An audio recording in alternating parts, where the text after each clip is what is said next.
man or woman of exemplary character, devoted to leading Marines 24/7. Decides, communicates, and acts. Warfighter. Mentally, physically tough. None of these horizontal themes will help you defeat the CRF.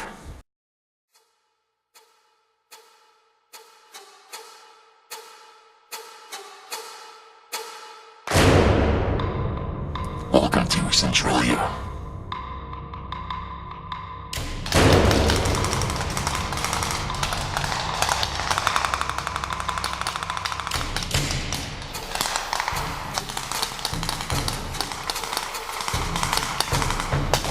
Throughout the POI, many have asked, who are the CRF?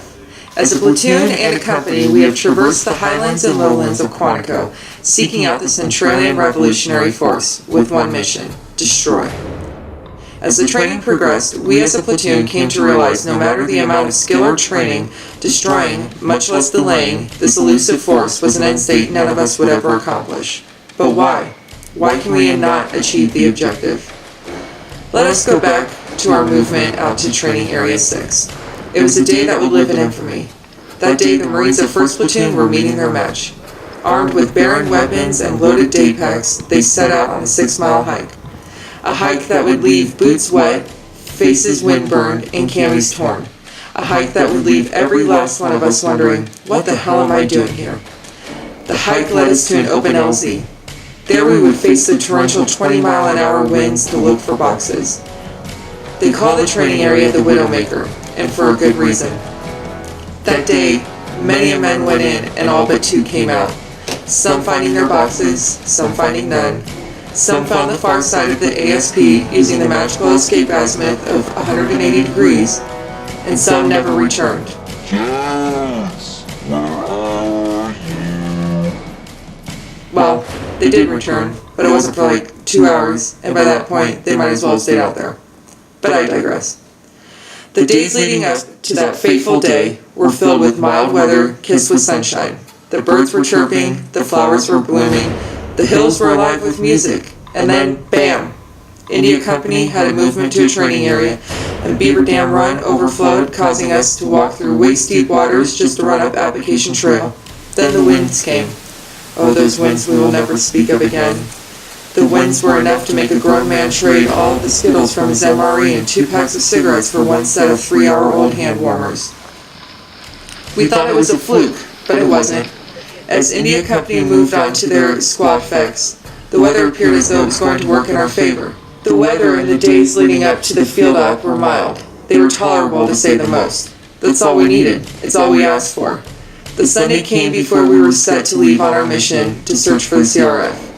As the Marines worked on their orders, soaking in what they thought were the last few hours of civilization before heading out, it started. The snow.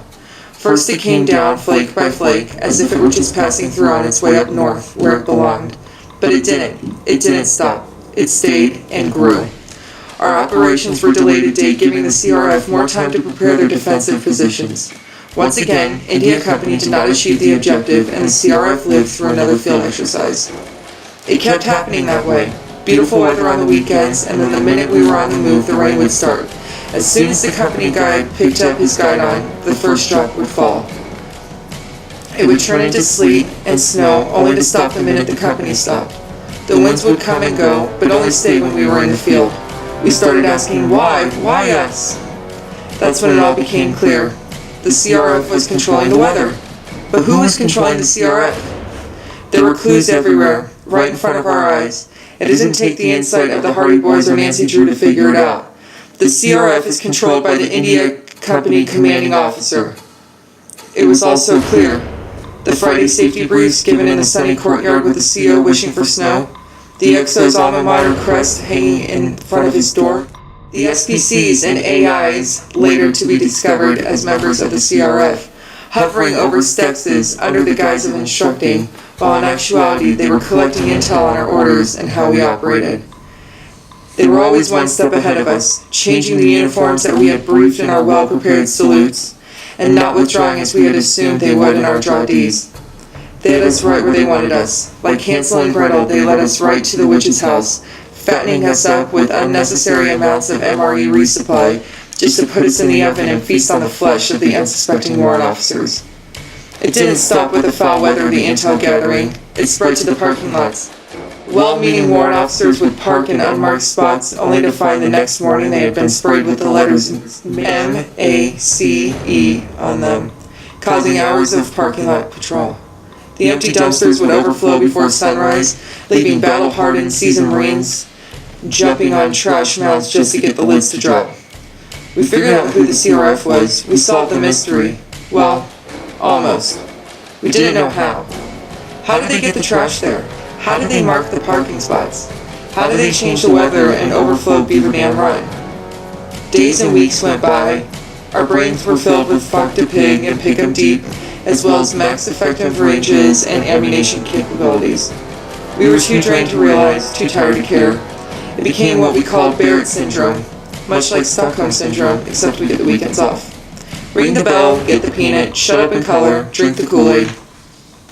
Then that sound, that awful yet glorious sound, the sound that would bellow through the halls, giving us all a sense of freedom. The gong. That's it! It was the Major's gong. Every time Major Warfield would bang the gong, something bad was to come. No white star cluster, no hand and arm signals, it was the gong. Once they heard that, the CRF troops immediately would act upon the commander's intent, which led to the internal friction that they always said was student-induced. We never stopped the CRF. We never destroyed the gong. We continued on as if we were none the wiser. After all, they controlled our release. We couldn't leave Camp Barrett without their blessing. We needed them, and they knew it. Some say they wake up in the middle of the night to the sound of someone singing Rawhide out their window. Others say they have seen snowdrop on the beaches of San Diego. They say if you stand in the parking lot of the main side PX on Quantico and listen, you can hear the sound of howling into the night. But instead of a pack of wolves howling at the moon, it's a pack of SPCs singing the mooch to their commander.